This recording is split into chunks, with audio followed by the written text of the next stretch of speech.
Today we will discuss about simple harmonic motion. It is a special type of the motion in which acceleration of the body is proportional to the negative of the displacement from origin or mean position. Always on the body restoring force act, and direction of the restoring force is always toward the center of the oscillation. Clear? So we take to clear these concepts one example of the body moving on the circle. Let a body is moving on the circle anti-clockwise with omega angular velocity. Initially, let position of the body be here. It makes theta naught angle with x axis. After time t, it will rotate angle omega t because omega is the angular velocity. So this angle will be theta naught plus omega t. So that will also be theta naught plus omega t. Clear? Let us think about the motion of the foot of the perpendicular from the body moving on the circle to any diameter. इस foot की motion को check करना है. मान लीजिए radius of the circle भी है, then sin theta naught plus omega t will be equal to y over a. So y will be equal to a sin omega t plus theta naught. So position of foot of the perpendicular from the body moving on the circle is given by this expression. It is function of sine. So its maximum value is plus a, minimum value is minus a. तो आप देख सकते हो इसकी motion up and down होगी. O will be center of oscillation. O is the center of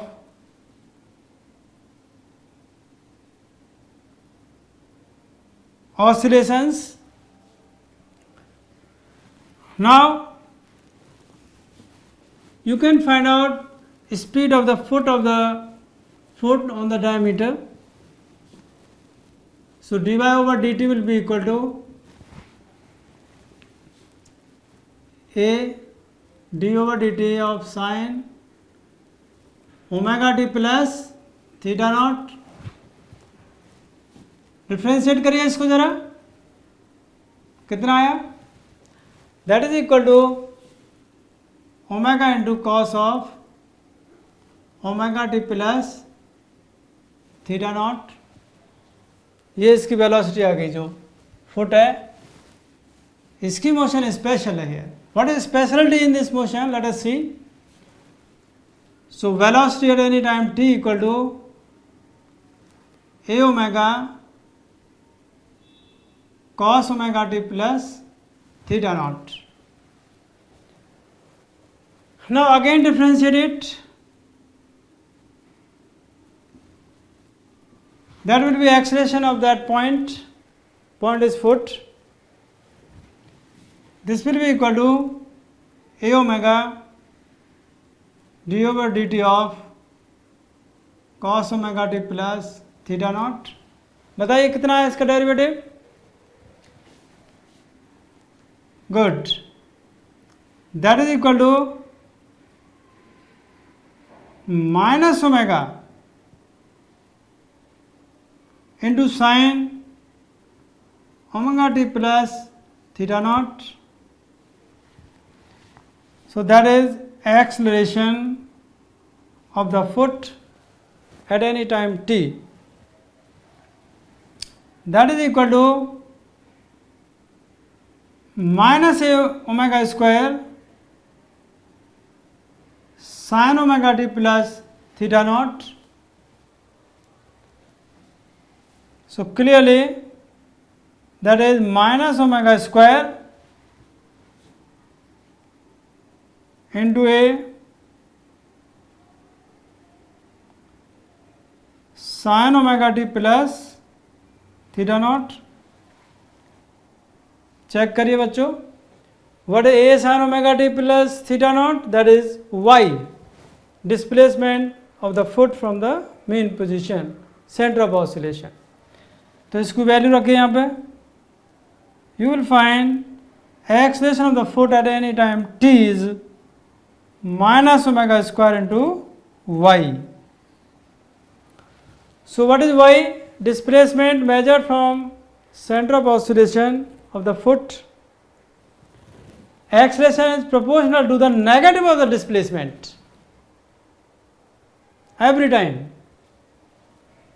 of the foot on the one diameter. तो इस तरह का अगर मोशन है जब acceleration is proportional to the negative displacement from mean position और centre of oscillation, तो that motion is known as simple harmonic motion. So motion will be SHM. If a body is doing this type of motion, let mass of the body be m, then acceleration is given by this expression. The net force acting on the body will be F equal to mass into acceleration. So F will be equal to minus m omega square y. So m omega square, in place of m omega square, if you write some constant k, so आपको पता है the force, the spring type force. It means on the body, nature of the force is that of the spring, then motion will be simple harmonic. The net force on the body, अगर इतना है तो motion कैसी आएगी? Simple harmonic motion. इसमें हो क्या रहा है? Body is repeating its path again and again, तो you can find out time period easily. यहाँ से निकालना तो बड़ा मुश्किल है because speed is changing continuously, but with the help of the body moving on the circle with uniform angular velocity, whatever time is taken by that body on the circle, same time will be taken by the foot of the perpendicular to complete one oscillation. So time period will be 2 pi over omega. यहाँ से आप omega और spring, that is force constant और spring constant, so k equal to m omega square, so omega equal to root of k by m. Clear? तो यहाँ पर value रख दीजिए. तो time period will be 2 pi root of m over k. Clear? ये time period आएगा if the body is doing simple harmonic motion. एक oscillation का टाइम है ये. क्लियर? ओके.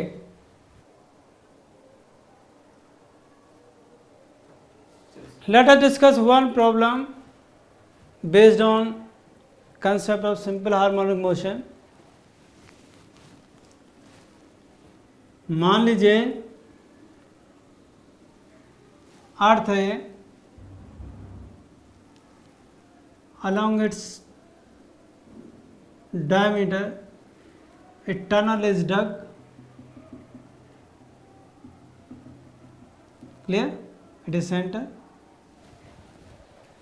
अर्थ और अर्थ के डायमीटर के अलावा एक स्मूथ टनल इमेजिन कर लीजिए. Let mass of the earth be capital M and radius of the earth be r.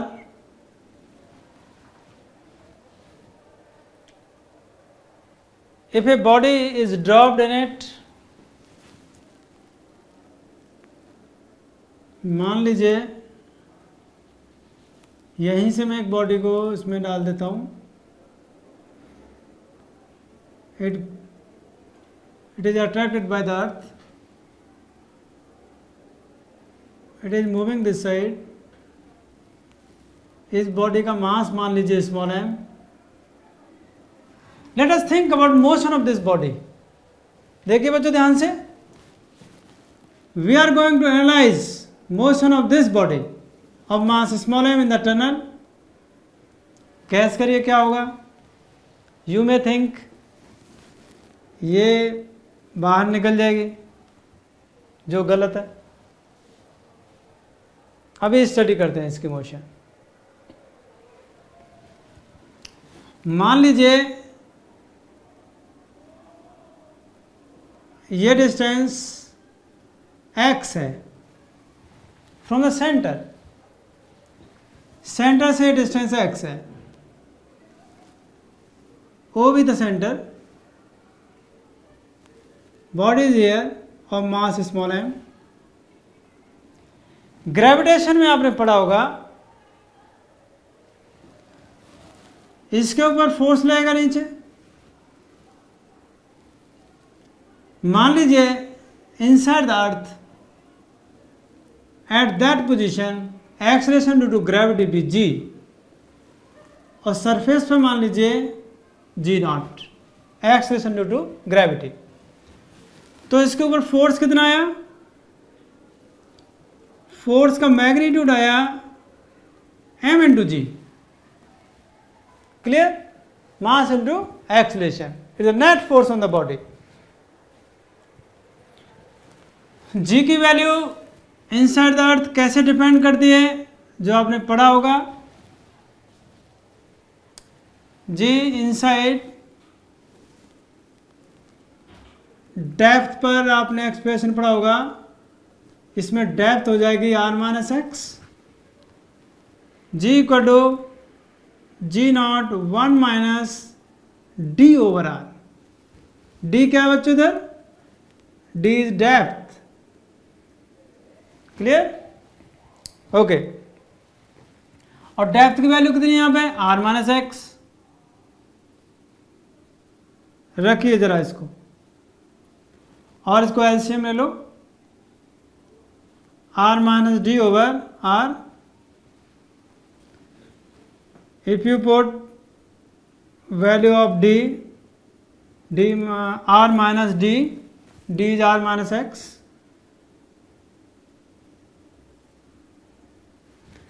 So g will be equal to g naught into x divided by r. Clear? R will be cancelled. It means net force on the body will be mg naught into x divided by r. तो force की zero value कहाँ आएगी, O पर. F will be zero at center of earth. Clear. It means equilibrium position is point O, center of the earth, and force is acting on the body toward the center, and force is proportional to the distance of the body from the center of the earth. अगर मैं direction को भी include कर लूं इसमें, then force, net force and x की direction लें. X is measured from the centre of the earth, x is upward, force is downward, opposite है ये. If you consider direction of x also here, this will be minus m g not over r into x. Clear. Check करो जरा इसे बच्चों. Okay. So clearly force is proportional to negative of the displacement of the body from the mean position or from the equilibrium position or from the center of oscillation. O point है वो सारा. सो अभी हमने पढ़ा है इस तरह का अगर फोर्स लगेगा जो स्प्रिंग टाइप फोर्स है F proportional to minus x, तो मोशन कैसी होगी बताइए बच्चों, सोचो जरा. Good, simple harmonic motion, very good. So comparing with F equal to minus k x, तो के की वैल्यू निकाल सकते हो. ये जब आपने प्रूव कर दिया F proportional to minus x, तो मोशन हो गई SHM. This will be motion of the body. इसका मतलब जो हमने सोचा था कि बॉडी गिर जाएगी, ऐसा नहीं है. It will go this side, come back, it will oscillate here inside the tunnel. याद रखिए, I have considered earth to be uniform sphere of mass. तो इस तरह से ऑसिलेट करेगी. समझ आया? Okay, let us calculate time period. Time period के लिए के निकालना पड़ेगा. So k will be equal to, compare करिए F equal to minus k x से, कितना आया बच्चों? That is mass of the body into g not divided by r. जरा जी नॉट की वैल्यू बताइए. ग्रेविटेशन पढ़ा होगा आपने on the surface of the earth.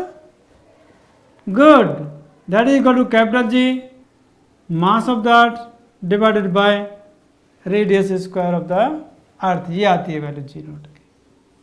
Correct. So time period जो आपको बताया मैंने अभी, 2 pi root of m over k. So T equal to 2 pi root of m over k की वैल्यू रख सकते हो आप m g not over r. Mass is cancel. So T equal to 2 pi root of r over g not. अब g not की value रख सकते हैं.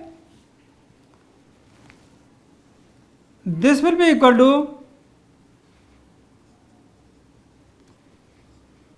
2 pi root of r over g not is g capital M divided by r square. So this will be equal to 2 pi root of r cube divided by g capital M. Clear? ये आ गया time period of the body which is moving in the smooth tunnel. Clear? तो ये अभी हमने जो application अभी पढ़ा था कॉन्सेप्ट, जरूरी नहीं है स्प्रिंग ही लगी हो. स्प्रिंग टाइप फोर्स भी डिफरेंट सिचुएशन में अराइज कर सकते हैं, just like in the tunnel of the earth. Clear? Okay, let us move to next problem. चलिए बच्चों एक और प्रॉब्लम डिस्कस करते हैं. मान लीजिए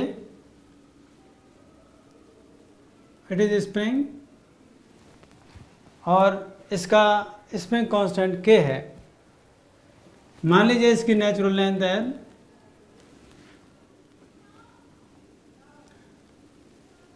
if we divide into 2 equal parts,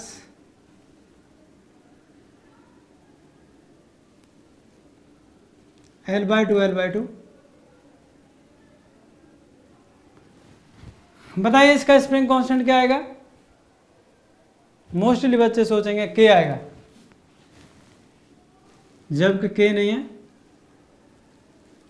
it is different, क्योंकि दोनों की लेंथ सेम है, इसलिए मैंने के डैश मान लिया. इसमें आपको ये याद रखना है relation spring constant into natural length is constant. ये आता है रिलेशन. के इंटू नेचुरल लेंथ है, चेंज इन लेंथ नहीं है, इज कांस्टेंट. आप अप्लाई करिए इसको, k into L in the previous case, the second case k dash into L by 2, so clearly k dash equal to 2k, इसका spring constant double हो जाएगा। तो spring constant depends upon natural length of the spring, तो relation आएगा k into L is constant, or you can write k proportional to 1 over L. L is the natural length here. Clear? Let us discuss one problem. मान लीजिए two masses are attached with the massless spring of spring constant k, and these two blocks are placed on the smooth surface. There is no friction anywhere. Clear? Spring is in natural length L naught. Spring constant is k. If I pull them and release, तो किस तरह से motion होगी आप gas कर सकते हो, बताइए। स्प्रिंग को मैंने एक्सटेंड किया इस तरह से और छोड़ दिया, दे विल कम बैक, फिर वापस जाएंगे, they will oscillate. Let us analyse motion of these blocks, किस तरह की होगी, क्या ये सिंपल हार्मोनिकली मूव कर रहे होंगे, स्प्रिंग इज अटैच्ड हियर, तो लग तो ऐसा ही रहा है, those are doing simple harmonic motion. Let us find time period now. Okay, मान लीजिए इसको हमने एक्सटेंड कर दिया इस तरह से और इस पोजीशन से दोनों ब्लॉक्स को रिलीज कर दिया। It is small m mass, it is capital M mass, कोई फ्रिक्शन नहीं है, mg and normal reaction will balance,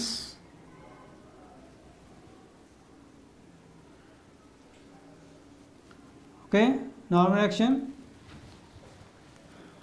spring will exert force। मान लीजिए system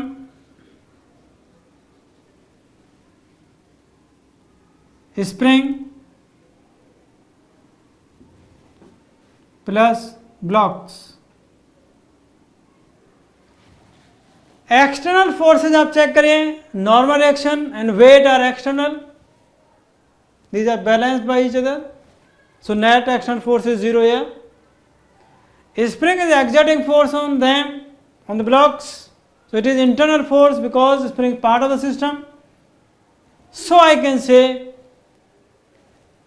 due to the internal forces center of mass will not be accelerated. Clear? Initially, suppose करिए rest से छोड़ा हमने इसको, the blocks are released from rest, so initial position of the initial velocity of the center of mass is 0.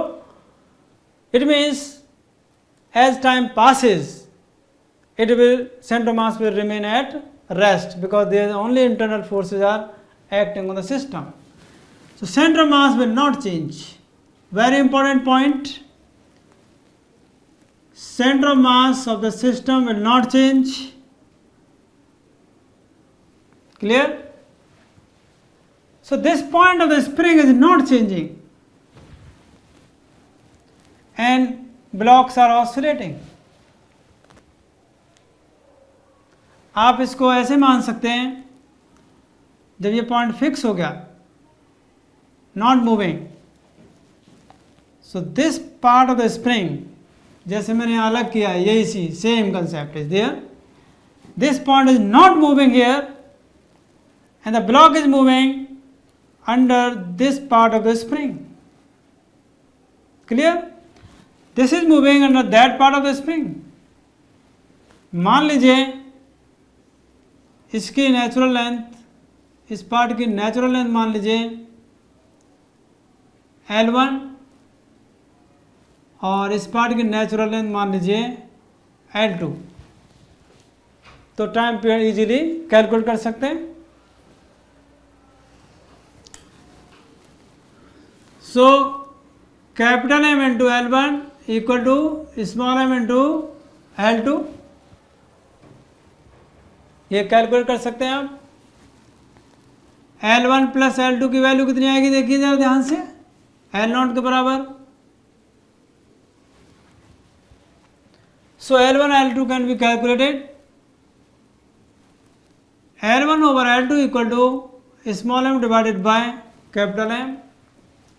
If you solve these two equations, you will find L1 equal to small m divided by small m plus capital M into L0. L2 will be equal to capital M divided by small m plus capital M into L2. So L1 L2 natural lengths of the part is side center mass, because center mass is not moving, so ये point rest पे होगा। तो ये जो part है spring का, इसकी natural length L1 और इसकी नेचुरल लेंथ L2, क्योंकि हम विजुलाइज कर सकते हैं कि this block is moving under this part of the spring. तो टाइम पीरियड देखिए क्या आएगा इसका K निकालना पड़ेगा। अभी हमने डिस्कस किया K का relation. Let us find K for L1 length. Let it is K1 L1 equal to natural length से देखिए K into L0। So clearly K1 equal to K into L0 divided by L1। L1 की value रखिए small m L0, ये numerator में आ जाएगा small m plus capital M। Clear? So K1 equal to this one, L0 से L0 cancel, that will be equal to K into small m plus capital M divided by small m। Similarly, you can find out a spring constant for second part. That will be K2 equal to, or you can write K2 L2 equal to K into L0. So K2 into L0, L0 की value रख दीजिए capital M L0 divide by small m plus capital M, this equal to K L0, L0 is cancelled, so you can write K2 equal to K into small m plus capital M divided by capital M। Clear? तो हमने इन दोनों parts के spring constant निकाल दिए, force constant निकाल दिए। ऐसा इसलिए किया क्योंकि जब ये पार्ट मूव ही नहीं कर रहा, because of the COM is not moving, not changing its position, तो मैं सोच सकता हूँ कि this block is only oscillating due to that part of the spring and this block is moving due to that part of the spring. जरा देखते हैं time period क्या आते हैं, दोनों के सेम आने चाहिए। Now T1 time period of that block will be equal to 2 pi root of mass capital M over K1। So T1 equal to 2 pi root of capital M divided by K1। K1 की value रख दीजिए K into small m plus capital M, small m ऊपर चला जाएगा, ये आया।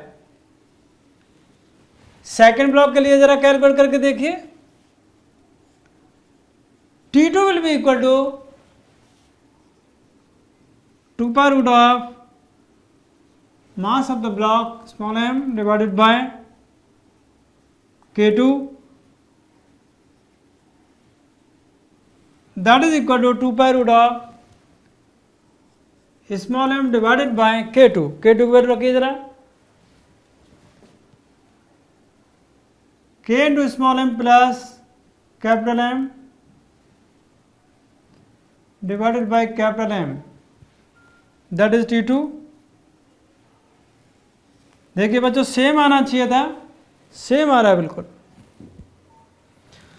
तो ये था सिंपल हार्मोनिक मोशन का एक और एग्जांपल, जिसमें हमने कंसेप्ट यूज किया, अगर स्प्रिंग को ब्रेक कर दिया जाए तो उसका के कैसे चेंज हो जाता है, और स्प्रिंग फोर्स की जो वैल्यू है, when spring force is acting under the spring force time body always do the simple harmonic motion, और टाइम पीरियड का मैंने डायरेक्ट फॉर्मूला लगा दिया, T equal to 2 pi m over K। Clear? Okay, let us meet next time.